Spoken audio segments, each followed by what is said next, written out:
Welcome to BotPenguin. So in today's video, I'm going to explain how you can change or update password for your current BotPenguin account and if you wish to delete your account for any reason and how can you do that. So click on My Account, click on Password. So you must enter your current password here and then give a new password, then confirm your new password and then click on Update. So your password has been changed, and once you change your password, you would be logged out and then you will need to log in again into your account with your new password.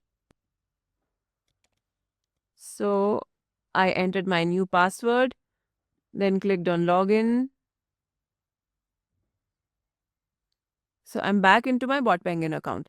And if you wish to delete your account, which I would never want you to, but still, for any reason, if you wish to, just the same page under password, this is the option, click on delete account.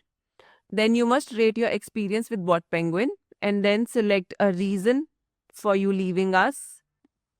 After that, a little more feedback that would help us to get better and better. And once you enter everything, click on save and delete and your account will be deleted.